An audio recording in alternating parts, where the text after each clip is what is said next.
start to look at your thoughts, it's kind of like a festering wound. You pick it, and stuff starts coming up. And that's why a lot of us don't look at our thoughts, right? Because it's painful to look at your mind. For most of us, it's painful to look at our thoughts, and we spend our life trying to get away from. I don't want to think. I don't want to, turn on the music, whatever. Drown it out. Watch the TV, drink, whatever I need to do, because I don't want to look at my thoughts. I need you to look at your thoughts. I invite you to develop a healthy, honest relationship with yourself on the inside.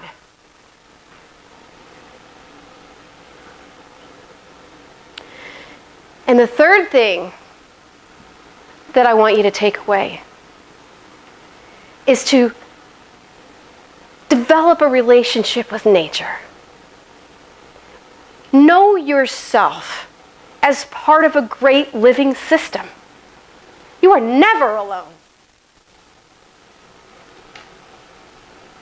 There's an earth full of beings that are part of you. Yeah. One of the greatest things about knowing myself as nature is that I know myself in wholeness.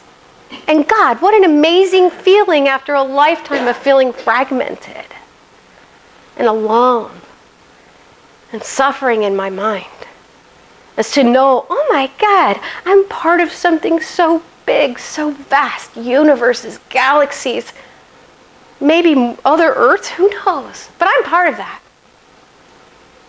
And so what we're talking about is an identity shift from isolation to connection. And that shift has massive consequences. It has massive implications. It will change everything about your life. What you eat, how you shop. I don't use plastic bags anymore. Plastic. Balloons. Anybody know how long it takes for a balloon to disintegrate in the environment? Never. Every balloon that has ever existed ever is still on this earth. And every balloon that ever will be created is still on this earth. They don't go away. But if you're not connected to that system, it doesn't matter. I'm just going to go get a bunch of balloons and make somebody happy, right? Because it makes me feel good, right? And that in eco-psychology is called anthropocentrism. It's a big word for basically saying my humanness is what matters. And I'm going to make decisions in the world based on my human prerogative and what I need. So these balloons, well, I just want to bring balloons, right? But when you know you're connected to the system, you don't want to add more so that the future generations have to deal with all of our balloons and all of our microplastics. Yeah? So that connection to nature is vital if we are to survive as a species on this planet. If you have children or grandchildren, yeah, in 50 years this earth will not look like it does now. And it's because of what we are doing right now. Yeah? Be willing to get lost, because that's how you open up to the healing. Develop a relationship with your mind and your thoughts. Go there. Pick it apart. Where's that trauma? One of the things that when I was a little girl, after I had gone through so much treatment as a child, I used to lay in my bed and I would imagine people coming to visit me to say goodbye. Because I was dying. And this was an all imaginary play. Yeah, it's kind of sad, to think that my worth already was so tied up in being sick that I thought the only way people would love me is if I was dying. So when I went into my deep darkness, that when I got lost and I had that spiritual breakdown, I energetically went back to those very painful places with the help of the tree. Sometimes I would say, I can't go there. It's too painful. It hurts too much. And the trees would be like, go. Okay, go. See it. Look at it. And so energetically, I brought the presence of those trees, my presence, to that little girl. And I held her hand. And I said, it's okay. It's okay. I was like a time traveler. And I had gone back into myself and was present with that little girl who didn't know her worth. And I said, it's okay. Everything's okay now. I'm here now. I'm here. Yeah. What does that mean? I'm here. Well, I'm here. I'm ready to live. I have a lot to offer. But I wouldn't have known that without that getting lost. I wouldn't have known it. Yeah. Hi, me. Hi, me. Hi, me. Hi, me. Hi, me. Hi, me. Yeah. Okay, now that we've created this space, I just want to open it up because I've talked about a lot. Yeah. So in the spirit of Bohemian dialogue, we're going to come together to sort of, think about thinking. What are the thoughts that are coming up for you? What do you resonate? Do you not resonate? Do you know your connection to nature? If not, why? What have you been taught about who you are as a human being? And does it cause you suffering? Yeah. So please, I open this space. And maybe it'll just be that we'll sit here in silence. It could be that. I've had that happen. And we'll just communicate in silence. That's fine too. But if you feel called to bring up something that you feel like could make this space even bigger with your experiences, please bring them. Yes. Hi, love. Hi, me. If I could, just very quickly. Yes. I have 2 experiences with nature that, okay, now I'm going to stop. Okay. Good. Yeah. Because nature, everything you said is absolutely the truth. And we are a part of it, and it is part of us. And so the first thing that I'd like to share with everyone, and I forget how many close my back is to, is a friend of mine. I was visiting Florida, and a friend of mine just bought a duplex villa. And it was beautiful, nice, gorgeous. And right out her beautiful kitchen window were these 2 old oak trees that the community back then had the presence to preserve rather than bulldoze down. And I was drawn to them. So one of the first things I did was I walked outside, and I felt a sadness from these trees. And it broke my heart. And so I said, what's going on here? Tell me. And it said, there's a path right by us. People walk by every day, and no one stops to say hello. Mm-hmm. And so I spent time with that tree, and my friend spent time with that tree, and she had another friend come over while I was there. The 3 of us spent time with that tree, and that tree just started to come alive and vibrant. So they are amazing. And nature is one of the best teachers. Absolutely, how's a tree? Absolutely. Yes. I have patience for a lot of things, and other things I have no patience for whatsoever. And one day I was sitting by, as you all know in Florida, we don't have rivers and streams, we have drainage ditches, So I was sitting by one, just kind of communing and being with nature, and there was, I don't know what you call them, a stork, a crane, a bird, and that bird did not move. Just still as could be. And what it was doing was trying to obtain its meal. And then it would see a fish, and it would just so patiently strike, all of a sudden just strike, and it would miss.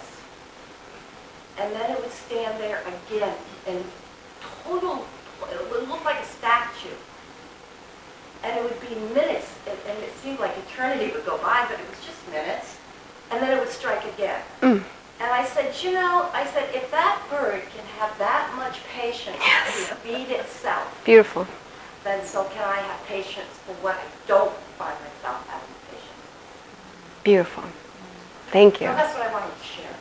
Yes, beautiful. Thank you. Thank you. Yeah.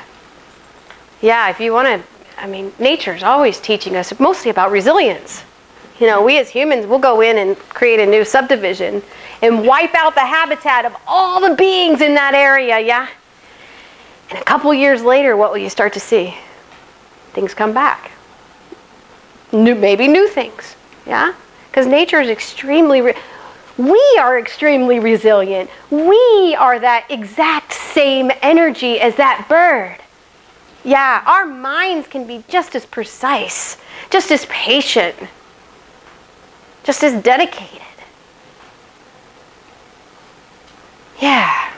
And trees are really social beings. Yeah. Hi, Betty. Hi, me. Hi, me.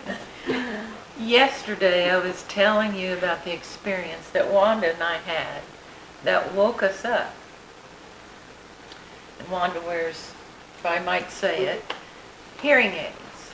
So when her aids are off, she doesn't hear so clearly. But we were both dead asleep, and this bird started singing in the courtyard so loudly. She sat up in bed and said, "Is it a fire alarm?" And I said, "No, I think it's a bird." And she said, "Is it your clock?" And I said, "No, I think it's your bird. It's not your phone." So I went outside and I looked and I looked and I couldn't see it till finally I saw this little brown bird attached to the wall just singing its heart out. And later when I was telling you this story, you said it was a blessing. So this morning, I went outside in my nightgown when it started singing, and I stood at the rail and I watched it go from the tree to the rail to that wall, and I just stood there and opened my heart and I said, "Thank you so much for that blessing." And it flew away. But yesterday, it sang for a half an hour because nobody was acknowledging it. Nature wants to participate with you. It does. And I wonder, I often think about, does nature have its own consciousness? So, and it does. And so it seems like when I was having that experience with the trees, they were aware of me. It wasn't just that I was perceiving them, they were perceiving me. Yes. And so when you know yourself as nature comes alive. And suddenly you're not just, so when you're walking around here, don't just see that object, don't just see that tree. That is a living being that is connected to you. When you see a fly, that's a living being connected to you. Hi, me. Hi, Minnie. I just wanted to say to you guys, it reminds me of that beautiful spiritual teaching that we can either speak life or death. People, plants, the animals, they're all in nature. Speak life.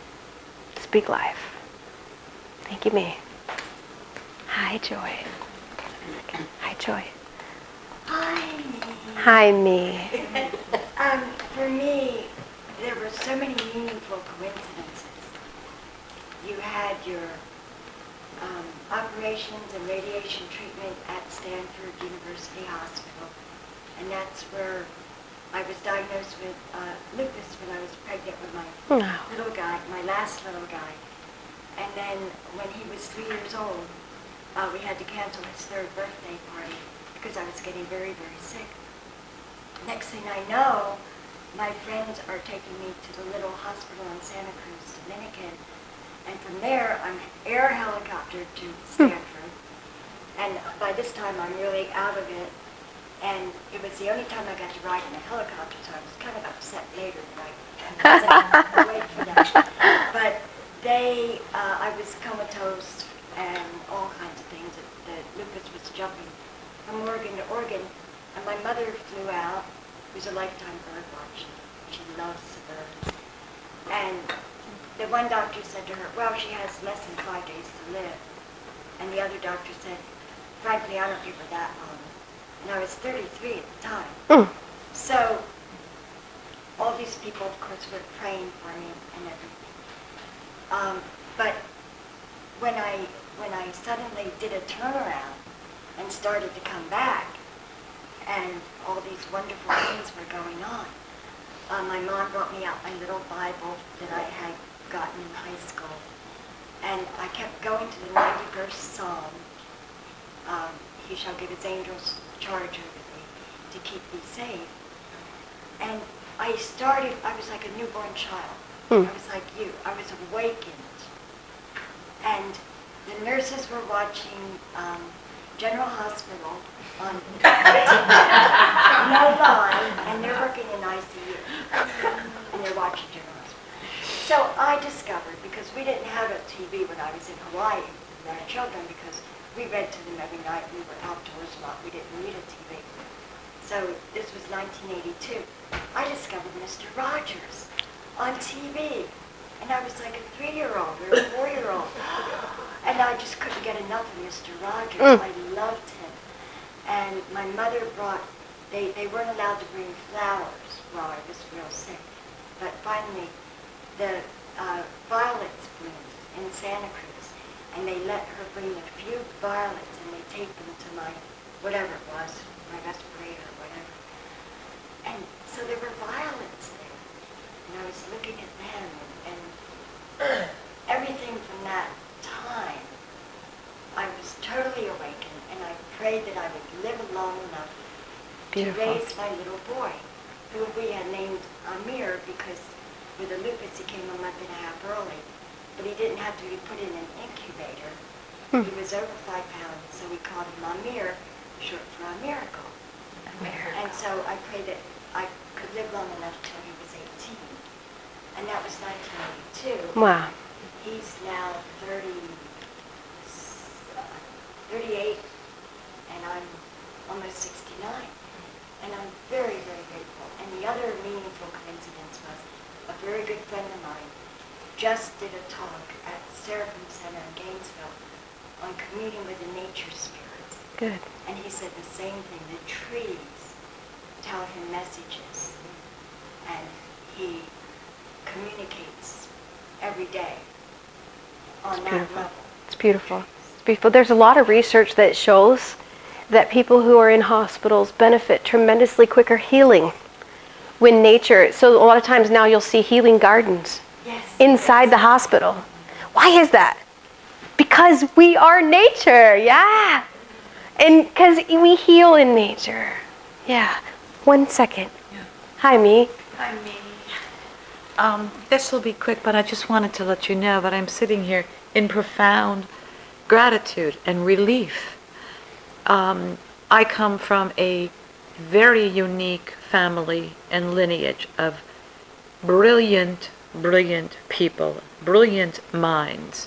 That's the way we lived together.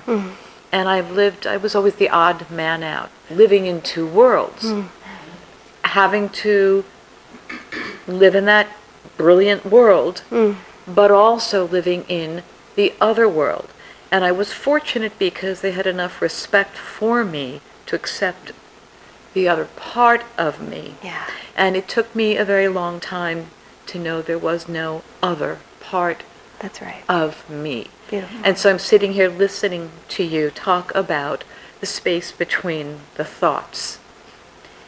And that's where I belong. Yes. That's where we really are. that's where we are. Yeah. The And- thoughts are an overlay. And I've battled for a very long time that very brilliant expectation that I grew up with and generations back, and trying to keep up and going my own way. And now I'm very comforted by you. Thank you. Because Thank you, I know I've always lived between the thoughts. Yes. It's always been there. Yes. And it's been a comfortable place. So Yeah. Thank you, Me. Thank you, Me. Hey, Judy. You said something that really stood out to me when you said it.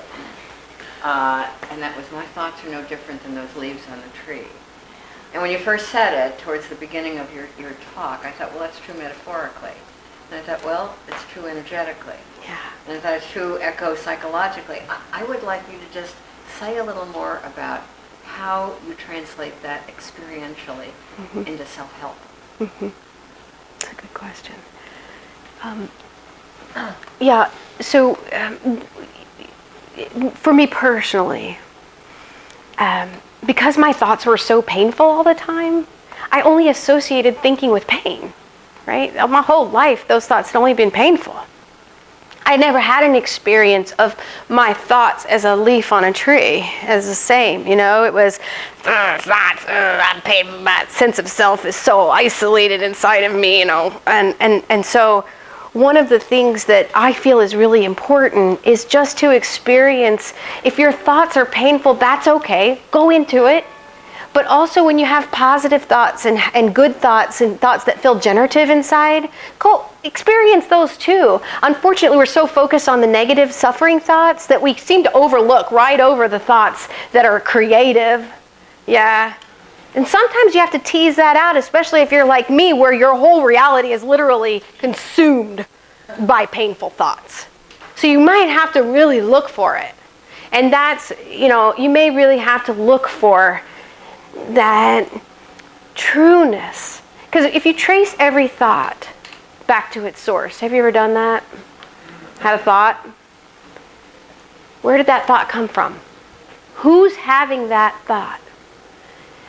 If you believe that thought is you, you will identify yourself with that thought. But if you go a little bit further, a little bit past, you will trace the energy of that thought back to your true nature, which is the space between the thoughts.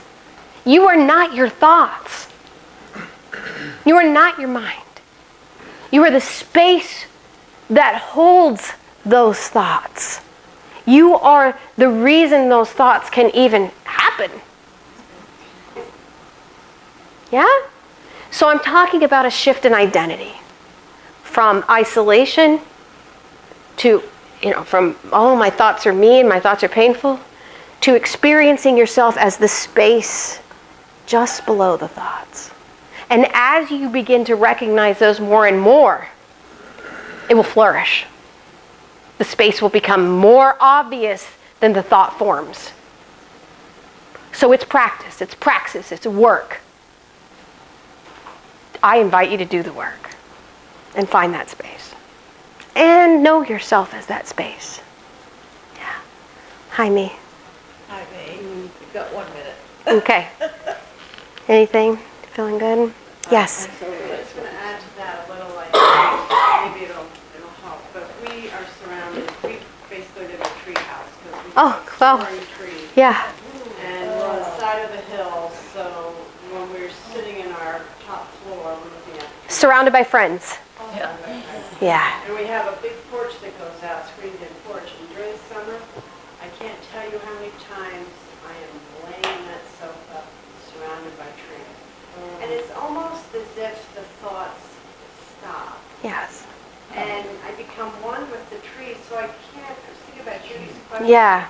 It's not like you really have to do anything. That's right. You're just there, and they're with you. And sometimes I see figures. I have Yeah. these 2 trees, and one's a giant turtle, and one's turned into Godzilla. and I was looking at them, they're just starting to come Yeah. this year, and I'm wondering how they'll be. But it's like they just embrace me. Yeah. That's such a great point. Just be. Just be. Right. Right. There's nothing to do. Just be.